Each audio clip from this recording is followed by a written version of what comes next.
Bienvenidos de vuelta a Giro a la Derecha. Como les había comentado en el primer segmento, vamos a estar conversando sobre las elecciones que hubo el día de ayer en Ecuador, elecciones presidenciales, y para ello, por supuesto, he invitado a Andrés Díaz, ya lo conocen, analista político, fundador de la página Libertario. Bienvenido, Andrés, ¿cómo estás? ¿Cómo estás, Esteban? Pues un gusto poder estar acompañándote nuevamente aquí para hablar de Ecuador, Ecuador, la eterna promesa hispanoamericana. Sí, y bueno, como siempre decimos, no buenas noticias. Eso nada más ya digamos, la excepción ya es con Argentina, que más bien cada vez que hablo de Argentina son para hablar cosas buenas, ¿no? De avances que se están haciendo en materia social, en materia política, en materia económica. Y bueno, Ecuador lamentablemente se mantiene con esa regla que siempre tú y yo hemos tenido de hablar de cosas malas, ¿no? Antes de saber tu opinión, Andrés, de entender que quizás le espera, ¿no?, a Ecuador en el futuro, quiero que analicemos un poco, si se puede decir, la parte técnica, ¿no?, de lo que fue las elecciones. Yo voy a poner en pantalla los resultados de lo que fue esta primera vuelta, ¿no? Acá tienen Daniel Noboa, actual presidente, sacó un 44.31% de los votos, Luisa González, la representante del correísmo, 43.83%, Leonidas Isa, 5.26%, él es de un partido indigenista y Andrés nos va a explicar más adelante qué significa esto, y bueno, allí tienen después el resto de los partidos 2.71 y los otros no llegan ni siquiera al 1%. Pero lo primero es que va a haber segunda vuelta precisamente en el mes de abril, tengo entendido. ¿Por qué se da esta segunda vuelta? ¿Qué tenía que suceder para que no hubiese segunda vuelta, Andrés? A ver, primero, para que no hubiera segunda vuelta, tendría que haber ganado el primer candidato con 50% más uno, o sea, 50,1 se podría decir, y ganaría automáticamente. Otra opción sería que hubiera ganado 10 puntos por encima del segundo. Esa es la otra opción con la cual poder haber ganado en primera vuelta. El gobierno, liderado por Daniel Noboa, quien también es candidato, puso esto sobre la mesa, fue como que su apuesta, comprando tanto encuestadoras, periodistas, influencers, tratando de posicionar esta idea muy arriesgada, que vemos obviamente que no ha salido como ellos lo pensaban, Ni de cerca, sí. que era ganar en primera vuelta. El correísmo estuvo mucho más cauto en eso, obviamente si lo podías ver en ex Twitter o como quieras llamarlo, se ven ese tipo de cosas, primera vuelta, pero mediáticamente fueron mucho más cautos. Yo quiero que hablemos, voy a volver a poner esa imagen en pantalla, del tercer candidato, ¿no? Porque tiene 5.26%, como estaba mencionando, es de este partido, ¿no? Este Pachacuti, que es que se llama, ellos son indigenistas. Los indigenistas tienden a ser de izquierda, de extrema izquierda, ¿no? Me atrevo a decir, a tu juicio, porque hay unos detallitos ahí que tú me explicaste detrás de cámara que quiero que se los explique a nuestra audiencia. En teoría yo dije, bueno, estos votos van para Luisa González, que es la candidata del correísmo, y con eso se posiciona ya en 49%. Le bastaría solamente con ganar 1%. Pero tú me dijiste que si bien es cierto que son de extrema izquierda, hay otras características que hay que tomar en cuenta. Explícanos por qué no necesariamente, no es que lo estás negando, sino que no necesariamente esos votos se vayan con el correísmo. Sí, bueno, Pachacutic, que es doctrinariamente un partido de extrema izquierda, indigenista, en la escena política ecuatoriana ha tenido algunos momentos claves. Por ejemplo, en los años 80 estuvo muy de la mano de políticos, por ejemplo, como lo fue Borja, que era un presidente que fue del centro izquierda, una socialdemocracia moderada, estuvieron muy cercanos, también estuvieron muy partícipes en lo que fue la candidatura de Lucio Gutiérrez, que fue expresidente del Ecuador. De hecho, Lucio Gutiérrez llegó en una alianza con Pachacutic. Mm. Entonces, han tenido estos acercamientos en la política de la democracia liberal sin ser tan extremistas. Doctrinariamente lo son, pero en el plano político no lo han sido. Incluso con Guillermo Lazo, muchos de sus asambleístas hicieron transfugación hacia al partido de Guillermo Lazo. Entonces vemos que no es un partido, como todos los partidos en el Ecuador no tienen una ideología clara, por lo menos sus cuadros, entonces es muy volátil. Pero en este caso hay que tener muy en cuenta que Leonidas Issa fue, por ejemplo, quien comandó los dos estallidos sociales que hubo en Ecuador, tanto en 2019 como en 2021. Fue quien estuvo a la cabeza, fue uno de los líderes, y él se denomina un indigenista, pero de carácter del comunismo indoamericano, que es una corriente maoísta muy cercana a la corriente de lo que podría haber sido Sendero Luminoso en el Perú, con una tendencia mariateguista. Entonces, como vemos, por una parte, el candidato Isa, uno, pese a que muchos lo consideran un ganador, ya que fue de los pocos candidatos que llegó al 5%, teniendo en cuenta que 12 candidatos no llegaron ni siquiera al 1%, lo ponen como ganador.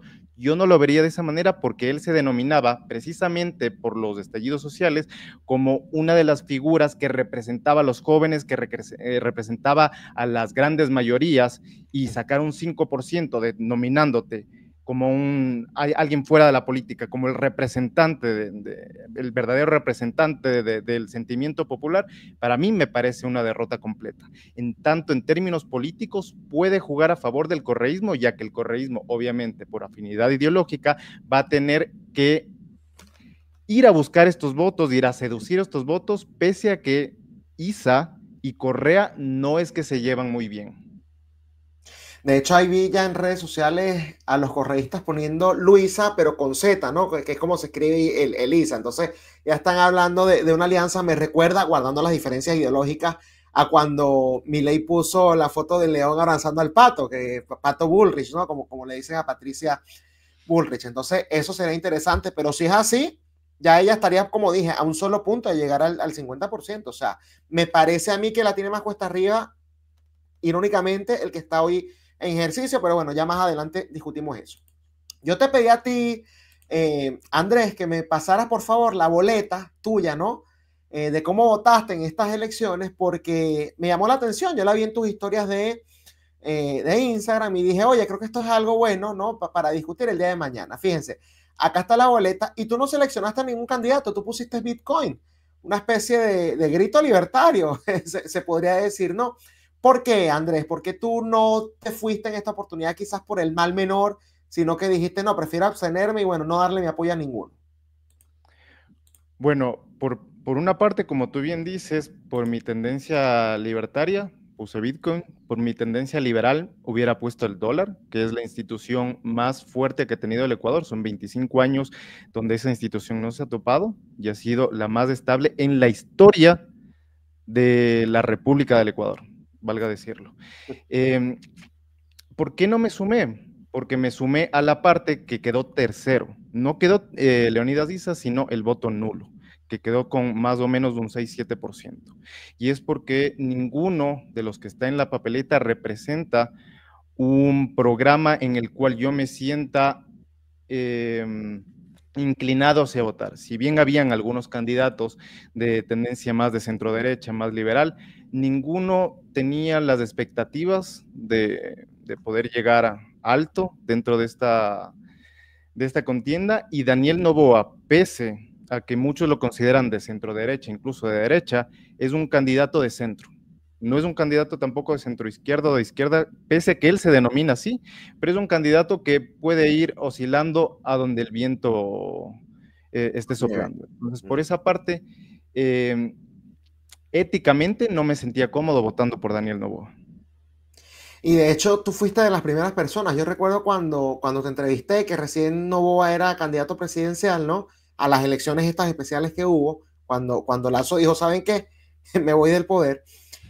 Fuiste de los pocos que justamente me dijo, él no es de derecha, o sea, ya dejen de repetir eso. En tal caso, sería la vicepresidente, que bueno, ella sí dice que es conservadora. Recuerdo claramente que me lo dijiste, ¿no? Pero en el caso de Noboa, dijiste eso mismo, él se denomina como alguien de centro izquierda, viene de X familia, o sea, ahí nos diste una explicación bastante acorde, que yo creo que el tiempo te terminó reivindicando, Andrés, y por eso es importante siempre hablar con la verdad. Pero fíjate algo, parte de lo que algunos, sobre todo quienes hemos vivido en estos regímenes de extrema izquierda, te podemos reprochar, ¿no? Por utilizar un término. Es bueno, Andrés, está bien que no te sientas identificado con ninguno de los otros candidatos, pero Noboa no es una amenaza, como sí lo es el correísmo para las instituciones, no es una amenaza para lo que es el país medio funcional que todavía pueden tener, que por lo menos tienen todavía democracia. Fíjate en Venezuela, bueno, lo que pasa, las elecciones no sirven, en Nicaragua lo mismo, en Cuba, bueno, es otro tema porque llegaron ya directamente a través de un golpe de Estado. pero quizás el ser ese nivel de puritanos, podemos usar esa palabra, ¿no? Termine pasando una factura bastante costosa al Ecuador. ¿Qué respondería esto a eso? Mira, si bien podríamos ponerlo como siendo una comparativa, el correísmo es netamente un cáncer, no va a vendría a ser más o menos como una insuficiencia renal. Ya, de la insuficiencia renal puede que salgas bien librado. Mi, o, mi objetivo mostrando esto es que de alguna u otra manera alguien tiene que decir ninguno de los dos representa lo que el país necesita para salir adelante. Es el mal o el mal menor. Obviamente, si es que me ponen a elegir entre tener un cáncer y tener una insuficiencia renal, está claro, pero alguien tiene que decir, yo quisiera vivir sin ninguna enfermedad. Quisiera que mi país no tendría que estar escogiendo siempre entre el mal menor, que a última instancia son los causantes de que el mal mayor siempre esté presente en una contienda electoral. Entonces, por esa parte, creo que alguien tiene que dar esa batalla y yo quiero dar esa batalla. Fíjate que, y esto un poco para complementar lo tuyo, yo realmente no te lo reprocho, ¿no? Yo le he dicho a mis amigos que en ciertas oportunidades para construir es necesario destruir, ¿no? Y a veces, bueno, justamente es un llamado de atención a la clase política. Fíjate, Milei no hubiese llegado sin Alberto Fernández y Alberto Fernández no hubiese llegado sin Mauricio Macri. Eso hay que decirlo. Entonces, bueno, en vez de seguir apoyando a gente como Macri, ¿tú sabes qué? Que llegue el otro y después entonces sí tendrá que surgir alguien. Bueno, lo que pasa es que esa estrategia es peligrosa porque puede pasar lo que sucedió en Venezuela, pero estoy muy de acuerdo contigo. Fíjate que mencionabas el tema de las encuestas, ¿no? De cómo Noboa jugó a vamos a ganar en primera vuelta, sobre todo con ese segundo escenario donde tú decías de la diferencia de 10 puntos. No fue así, terminaron empatados, los dos con 44% de los votos. ¿Por qué tú crees que estaban jugando a eso cuando, bueno, realmente la realidad muestra que no era un escenario factible, Andrés? ¿Y no creen más bien que esto desmotiva a sus votantes? Mira, de alguna manera yo diría que esta elección ha sido la de los grandes perdedores. Nadie ha ganado.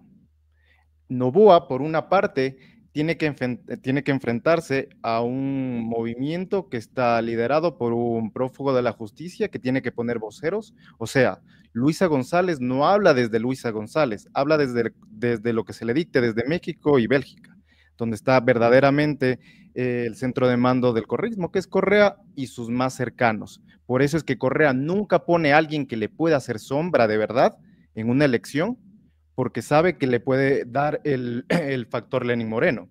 Entonces, por esa parte, pone a sus voceros, ¿ya? Por ahí empieza perdiendo, Claro. porque no es un partido en el cual es completamente orgánico, sino es el caudillo populista que gobernó 10 años, que se rehúsa a salir de la política, simplemente. Y tiene sus lacayos, los cuales conforman este movimiento político que es la primera fuerza política, hay que decirlo como es, y si es que Rafael Correa estuviera en la papeleta en los debates, yo digo que sí, definitivamente ganaría en primera vuelta, porque hay que reconocer que es una persona que tiene la habilidad de la palabra. Puede estar completamente equivocado y puedes ponerle todo lo que tú quieras en características malas, pero el tipo sabe lo que hace. Pero bueno, como la gente ve que no está votando directamente por Rafael Correa, es un poco tenue. Entonces, por esa parte, salen perdiendo. Y se enfrentaron a un político que ha tenido unos índices pésimos, tanto en seguridad como en economía, como una crisis energética con la cual estuvimos 14 horas sin luz. Ya, ese escenario es como que si es que no ganas frente a ese escenario es porque retírate. Ya, entonces, eso por una parte.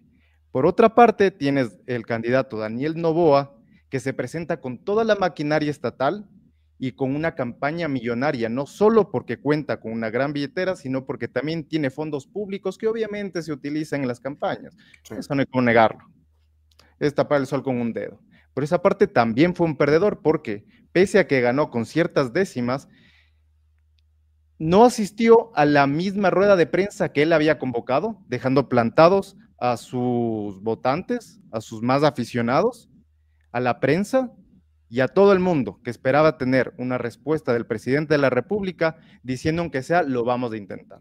No salió, salió un comunicado en X diciendo hemos vencido a la vieja política, nada más. Desde ahí vas perdiendo. Entonces es otro perdedor. Como decía, ya expliqué el caso de Leonidas Issa y de otra serie de candidatos que no llegaron ni siquiera al 1%. O sea, que es una locura. Fue de los grandes perdedores, sumado al hecho de las encuestas, que también son otras de las grandes perdedoras, y de los gurús de la política, que algunos que estaban con el gobierno y otros que mejor no tomaban partido. Ahí mencionas dos temas que yo creo que son fundamentales, ¿no? Por cierto, el tema de los cortes eléctricos, recuerdo que lo cubrimos también acá con un invitado que tú me recomendaste, ¿no? Que era experto en la materia. Y sí, evidentemente eso tiene que generar algún tipo de rechazo por parte de los votantes. Pero también el tema de la inseguridad. Yo cada vez que veo algo de Ecuador, ahora es en el tema de la inseguridad. Asumo yo, sin haber visto ninguna encuestadora al respecto, que ese debe ser de seguro el principal tema, ¿no? Al que le prestaron atención a los votantes en esa jornada. Y ahí hablaste de que Noboa ha sido ineficiente en ese tema, en esa materia. Pero eso no es algo que comenzó con él. Recuerdo cuando Guillermo Lazo, cuando Lenín Moreno ya había como que iniciado ese proceso de, ¿cómo decir?, de criminalizar el Estado, de criminalizar todo el país, por decirlo de alguna manera, ¿no? A tu juicio, porque fíjate algo, la información que nos llega al exterior es casi que Noboa es el Bukele de Ecuador, ¿no? Ojo, yo no me como esos cuentos, justamente porque yo hablo con gente como tú, pero a tu juicio, si ha sido realmente él mejor que los anteriores, ha tratado, es un inepto igual que los demás, no ha solucionado absolutamente nada. ¿Y por qué? Sea cual sea tu respuesta, ¿por qué, Andrés? Ahí quisiera poner un punto, y es que el escenario de conflictividad, de inseguridad y de narcotráfico en el Ecuador empezó en la época de Rafael Correa, y habían informes en 2010 que decían que hay una penetración muy importante del narcotráfico dentro de las instituciones fronterizas, o sea, dentro de la policía y los militares en zonas fronterizas con Colombia.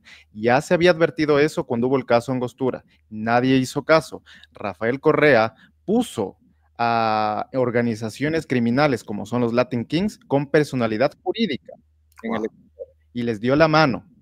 Entre 2010 y 2015 fue cuando más hubo el auge de estas organizaciones criminales que hoy ya son protocarteles. Entonces, hay que empezar por esa parte. ¿Dónde empezó el problema? Sacando también a la base de Manta, a la base norteamericana que había en Manta, que obviamente era un freno importante al tránsito de droga. O pasa como Pedro por su casa. Galápagos es la principal gasolinera del narco en el Pacífico. Entonces, eso teniendo en cuenta de dónde parte. En lo que fue el gobierno de Moreno y Lazo, fue una ineptitud completa, ya que se sabía el problema, estaba madurando y no se hizo absolutamente nada para frenarlo. Se dejó que simplemente siga creciendo. Con ese escenario entra Noboa. Si bien Noboa hizo lo correcto al declarar como instituciones criminales a todas estas pandillas y todo ya protocárteles, hizo bien en declarar la guerra a estas organizaciones criminales. Sin embargo, si bien empezó con el pie correcto, vemos que entre el 2004 fue bajando el índice de muertes violentas, por ejemplo, comparado a lo que fue 2023, el cierre de 2023, del año más sangriento en la historia del Ecuador, con más de 8,000 muertos. Bajamos de esas cifras, pero a mediados del 2024 comenzó a subir de nuevo, y tenemos como resultado que en enero, solo en enero, hubieron 700 homicidios. ¿Ya? Wow. Quiere decir que todo el trabajo que se estaba haciendo prácticamente ha quedado en nada, pese a que hay militares en las calles, pese a que se ha declarado la guerra a las organizaciones criminales y narcocriminales. Entonces vemos que no está funcionando la estrategia. Vemos que Noboa, pese a que ha tratado de ponerse como una figura en cierto modo, del Bukele ecuatoriano, no ha logrado tener los resultados que sí ha tenido Bukele en su guerra contra el narco. También hay que tener en cuenta que la Asamblea Nacional ha sido un obstáculo, una asamblea que está dominada principalmente por el correísmo, ha sido un obstáculo, no hay que negarlo, pero pese a eso, el gobierno sí ha tenido algunas facultades para poder poner freno, y simplemente no se han visto resultados. La gente sigue presa de la inseguridad, presa de las muertes violentas, y yo me muero de las iras con muchos analistas que ponen de frente a la gente que vota, por ejemplo, por el correísmo, en lugares como la costa o fronterizos con Colombia, que dicen aquí hay que tener muy en cuenta que esto puede ser la influencia del narco. como que esas familias no estuvieran votando porque tienen miedo de mandar a sus hijos a la escuela y no saber a qué momento los matan, a ellos o a sus hijos en el momento que los van a ver o caen en las garras del narcotráfico o algo, sino que ponen este punto principal, que eso le da combustible a la candidatura al correísmo. Fíjate que yo recuerdo que en las elecciones anteriores hubo un candidato al que tú decías, bueno, tengo mis diferencias, pero él se va a enfocar en el tema de la seguridad. No recuerdo su apellido, no recuerdo su nombre realmente. Jan Topic. Topic es que era, exactamente, Jan Topic. Él no ha vuelto a la palestra pública, no ha tratado justamente, porque creo que no lo vi en la lista de candidatos. Y yo sí vi que él estaba como que sonando entre un sector, quizás no mayoritario, pero un sector que tenía como que ese nicho de este realmente puede ser nuestro Bukele. No ha logrado capitalizar algo justamente teniendo ya esa imagen que quizás iba en crecimiento. Mira, si es que hay algo que caracteriza a la personalidad de Daniel Noboa, es que es la prepotencia. Es una persona bastante prepotente que ha roto todos los vínculos con quien pudieran ser sus aliados. Jan Topic fue quien ayudó a Daniel Noboa en la segunda vuelta a llegar al poder. Incluso los videos de campaña de seguridad que hizo Daniel Noboa los hizo en la oficina de Jan Topic. Pese a eso, dado que no ha habido mejoras en el tema de seguridad, Jan Topic estaba para las elecciones del día de ayer. Sin embargo, Daniel Noboa movió todo lo posible dentro de las instituciones para que esa candidatura no saliera al frente. O sea, descalificaron a Jan Topic haciendo uso del Tribunal Contencioso Electoral para poder sacarlo, ¿ya? Entonces, si es que tienes ese background de que tú mismo te peleas con los únicos aliados más fuertes que tienes el escenario hecho para que no puedas ir después a tocar las puertas. Porque, por ejemplo, el correísmo de cierto modo lo tiene un poco más fácil, porque tiene que ir a tocar una puerta, que es la de Pachacutic, que alguna u otra forma son organizaciones de izquierda que por A o B van a tener alguna afinidad. En cambio, Daniel Noboa tiene que ir a tocar la puerta de quien ha quedado cuarta, que es muy posible porque la que ha quedado cuarta era la ex vicepresidenta de el candidato que fue asesinado, Villavicencio, en la Correcto, contienda sí. electoral, y que es completamente un voto anticorreísta, que sacó un 2-3%.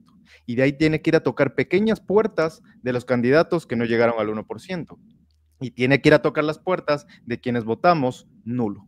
Entonces, por esa parte vemos que si Daniel Noboa, por la prepotencia que lo ha caracterizado, que en lugar de estar enfocado en gobernar y hacerlo de una manera eficaz, se ha dedicado a hacer TikToks.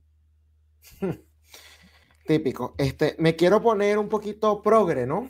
Y le pido perdón a la audiencia de este programa porque yo sé que acá rechazamos, ¿no? El progresismo.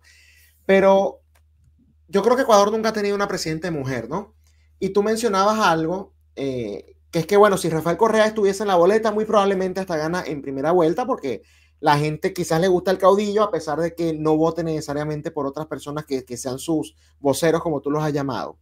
¿Tú crees que quizás el tema de su condición de mujer, ojo, y no es una defensa de la señora, más allá de eso, pero tú crees que eso también ahuyente votos? No sé cómo es el Ecuador en esa materia, Andrés. Yo no creería verdaderamente que haya ahuyentado votos. Sin embargo, si es que vemos, por ejemplo, algunos de los análisis en cuanto a qué opinan los ecuatorianos sobre la democracia, tienen un completo descontento y hay un gran porcentaje que preferiría estar en un gobierno dictatorial siempre y cuando se vaya con un norte claro, que es, por ejemplo, acabar con el Claro. narcotráfico, recuperar el orden económico. Entonces, si tenemos eso en cuenta por alguna razón sociológica, sí podría haber mayor tendencia a que haya un gobierno liderado por un hombre a un gobierno liderado por una mujer. No obstante, la candidata González, la que le dicen la González buena, Andrea González, dio un buen papel en lo que fue el debate presidencial. Yo creería que no debería salir de la política pese a haber sacado solo un 3%, tiene un futuro ahí del cual puede ir eh, rasguñando un poco más para ir escalando. Fue una candidata que tras el debate presidencial se presentó de cierta manera como la Milei ecuatoriana, entonces tiene algo de margen para poder ir creando un perfil dentro de lo que puede ser las elecciones de 2029, por ejemplo, quién sabe. Parte de lo que, y tú también lo mencionaste y dijiste, bueno, esto es algo que no se puede ignorar, pero yo he visto que los políticos, todos, Noboa y por supuesto Guillermo Lazo, Lenin en cierta parte, ¿no? Lenin Moreno, culpan al legislativo, ¿no? Por no permitirles gobernar, ¿no? Por así decirlo, porque pierden las elecciones el correísmo, pero continúan teniendo el control del poder legislativo. ¿Tú crees, Andrés, que exista la posibilidad de que incluso si gana Noboa o bueno, cualquier otro, porque lo que vemos es eso, que hay una especie de rechazo a que el correísmo en sí vuelva, pero le siguen dando la confianza en el legislativo? Entonces, ¿cómo uno gobierna con ese obstáculo ahí tan importante? Entonces, vamos a poner el escenario, gana Noboa, ¿realmente puede el correísmo perder el poder en el legislativo? Y si no, entonces, ¿cómo hace si ya tú estás poniendo que la excusa por la cual tú no puedes gobernar es precisamente por la asamblea? Si hay algo que rescatar de esta elección es que ha sido completamente atípica, ya que hemos regresado a un tipo de bipartidismo que no se tenía en el Ecuador desde los años 80 cuando gobernaban liberales y conservadores. Y tuvimos un bipartidismo más o menos, si se lo podría llamar así, en la década de los 90, antes de la supercrisis. Y es que ya tiene en este momento una buena consolidación ADN, que es del partido de Daniel Noboa, en la Asamblea Nacional. Están sacando más o menos 66 asambleístas frente a 64 del correísmo. Ya son superiores, todavía no alcanzan la mayoría absoluta, que sería en el rango de los 60, 76, 77, pero ya están muy cercanos. O sea, va a haber dos bloques claros dentro de la asamblea, pero ahí hay un grave problema, que Ecuador no tiene un sistema de partidos bien estructurado. Por ejemplo, en el Ecuador no ha habido una primaria de partidos para elegir el candidato que va a ir a la contienda presidencial desde 1987. Entonces, si tenemos eso en claro, no existen partidos políticos en el Ecuador, sino partidos de alquiler, partidos que más o menos funcionarían como taxis electorales o como Airbnbs, donde tú lo alquilas, lo pones para el kiosquito para cuando es la elección electoral y después de eso desaparece. No hay ningún político como tal que esté afiliado a los partidos políticos representativos, ideológicamente representado. Eso casi no existe en los partidos del Ecuador, que desde la época de Correa ni siquiera se los llama partidos, se los llama movimientos. Entonces, si es que tú tienes ese escenario, muy difícilmente vas a tener, digamos, si es que llega un presidente de un partido o un movimiento y tienes una asamblea con otro partido en mayoría, muy difícilmente se va a poder correlacionar acorde a lo que ideológicamente, entre comillas, se podría esperar de esos representantes. Porque ¿qué es lo que pasa también? Muchos hacen transfugismo interno. Tú entras, por ejemplo, Daniel Noboa entró con 12 asambleístas en la anterior elección, pero en este momento tiene más o menos 40, porque ha habido transfugismo, incluso desde el correísmo. Siempre alguien se va con el caballo ganador. No existe, y es lo que te hablaba antes, que incluso gente de Pachacutic terminó con el gobierno de Guillermo Lazo, que ideológicamente se supone que está en las antípodas, pero en Ecuador, al no existir un sistema representativo, al no existir un sistema de partidos, no se puede esperar que los representantes sean acordes a la ideología que se supone que tiene cada partido. Eso es importante y tú siempre resaltas el tema de de que en Ecuador no hay ideología como tal. Lo que hay son politiqueros que, bueno, ven hacia donde sopla el viento y en esa dirección van. Y eso justamente me da pie para la siguiente pregunta, ya para ir finalizando, Andrés. Hemos visto el fenómeno Milei, ya lo mencionamos. Fenómeno Bukele, El Salvador. Donald Trump regresa a la Casa Blanca. En Colombia, las últimas encuestas que vi, Vicky Dávila parece que va de primera. Vicky Dávila, entre sus asesores económicos, tiene Axel Kaiser. En Chile, Johannes Kaiser ya va de segundo, cuando venía con menos de un 1%. O sea, parece que hay una especie de reestructuración, por lo menos a nivel regional. Y digo regional para no meterme con Europa, en donde también se está viendo esto, ¿no?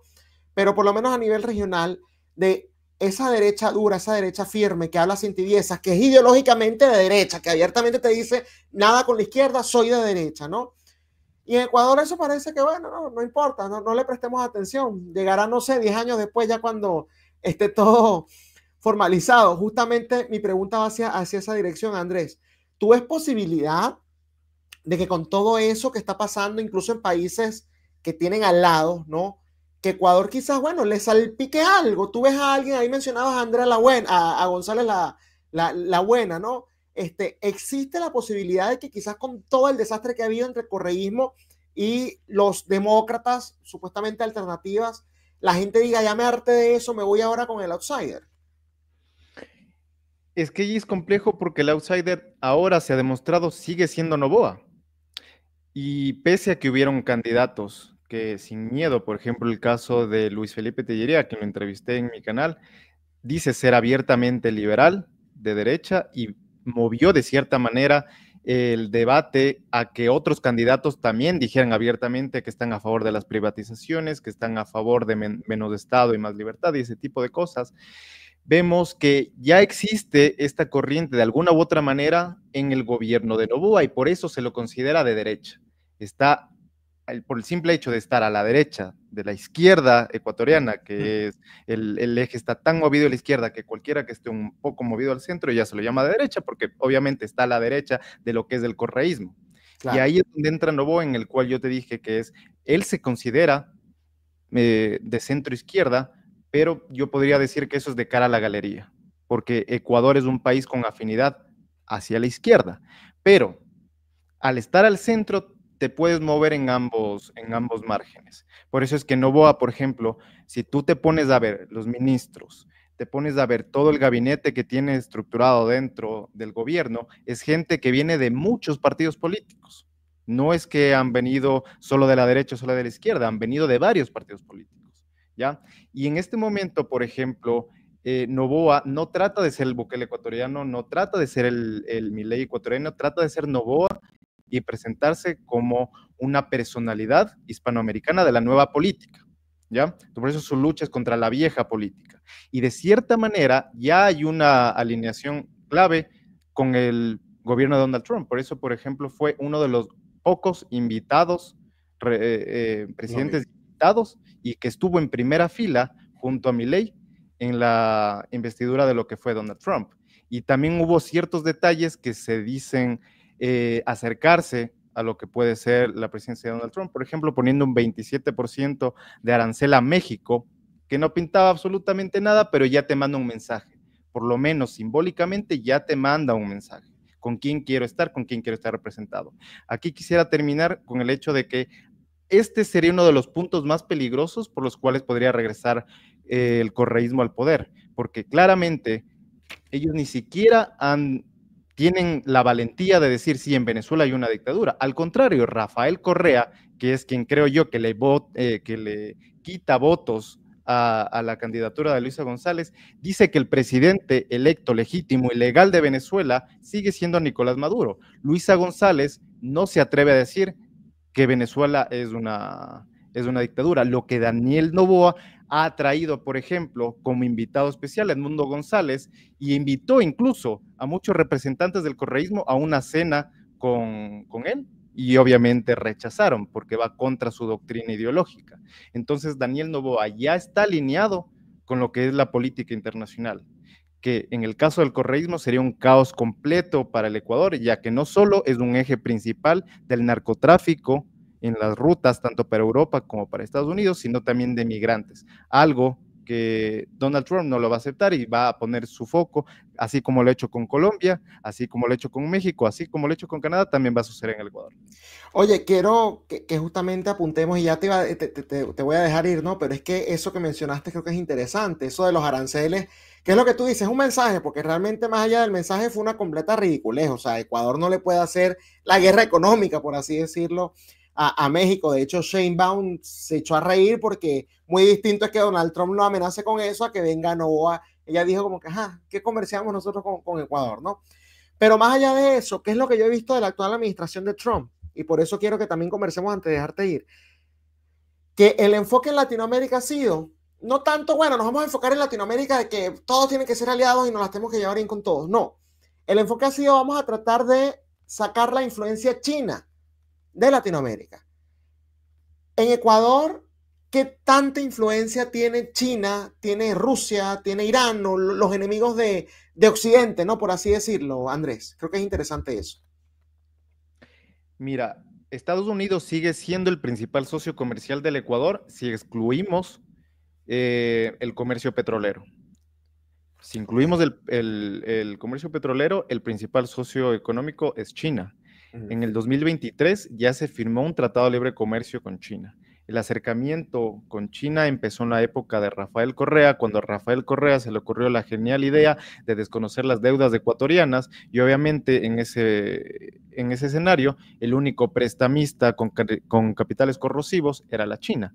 Entonces teníamos altas tasas en los préstamos y lo pagábamos con petróleo. Ahí fue cuando nos anexamos a todo lo que fue este movimiento estratégico chino para incursionar en América Latina. Nosotros ya estamos de alguna manera ligados a China. Entonces, por esa parte es cuando los Estados Unidos podrían también tener alguna influencia para que eso se vaya reduciendo y de alguna manera ya se lo ha empezado a hacer en el tema, por ejemplo, de préstamos del FMI, donde Ecuador ha seguido elevando las cuotas de deudas con el FMI y bajándolas con China. Pero vemos que todavía hay una camisa de fuerza, por lo menos me parece que es hasta 2036, si no me equivoco. Oh, bastante. Bueno, pero sí, interesante eso, porque justamente creo que nos puede dar luces respecto a qué postura va a tener la administración actual con el Ecuador de Daniel Noboa, asumiendo que Noboa se quede, ¿no? Que tú mismo dijiste que fue uno de los pocos invitados a la toma de posesión de los presidentes ya en ejercicio. La verdad que te agradezco mucho, Andrés, por haberme acompañado hoy en Giro a la Derecha. No, te agradezco a ti, Esteban, y con gusto poder acompañarte cada vez que me invites.